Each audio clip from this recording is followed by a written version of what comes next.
இந்த கழுத்து பகுதியில் இருக்க முக்கியமான C1 C2ங்கிற இடத்துல மிஸ் அலைன்மெண்ட் ஆகிறத கரெக்ட் பண்றது மூலியமா சிவியரா இருக்கிற தலைவலி, தலை சுத்தல், படபடப்பு, கேஸ்ட்ரிக் இஷ்யூ, இந்த காதுல சத்தம் கேட்கிற டினிட்டஸ் இது எல்லாத்தையுமே சரி பண்ண முடியும். வாங்க இதை பத்தி பார்க்கலாம். C1 C2 டிஸ்ஃபங்க்ஷன் நீங்க கூகுள்ல டைப் பண்ணாலே இப்ப சொன்ன அத்தனை சிம்டமும் நீங்க வந்து பார்க்கலாம். முக்கியமான தலைவலி, தலை சுத்தல், கேஸ்ட்ரிக் இஷ்யூஸ் இது எல்லாமே இந்த C1 C2 டிஸ்ஃபங்க்ஷன்ல வருங்க. இது நிறைய பேருக்கு புரிதல் இல்லாம இந்த ப்ராப்ளம்லாம் வரும்போது இது வேற ஏதோ கண்டிஷனும் நினைச்சிட்டு மல்டிபிள் டாக்டர்ஸ்ட போய் ஸ்கேன் எடுத்துட்டு டேப்லெட்ஸ் இன்ஜெக்ஷன்லாம் எடுத்து ப்ராப்பரான டயக்னோசிஸ் தெரியாம ரொம்ப கஷ்டப்பட்டு இருக்காங்க.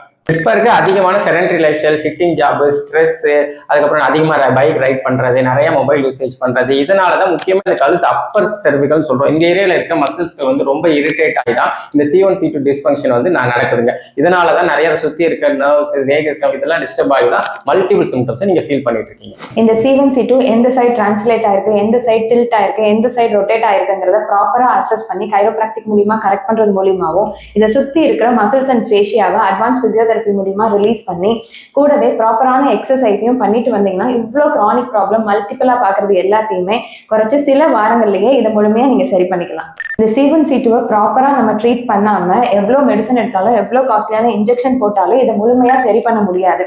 ஸோ இதுல நிறைய பேர் ரொம்ப கஷ்டப்படுறாங்க. இதை ஃப்ரெண்ட்ஸ் அண்ட் ஃபேமிலிக்கு ஷேர் பண்ணுங்க. தேங்க்யூ.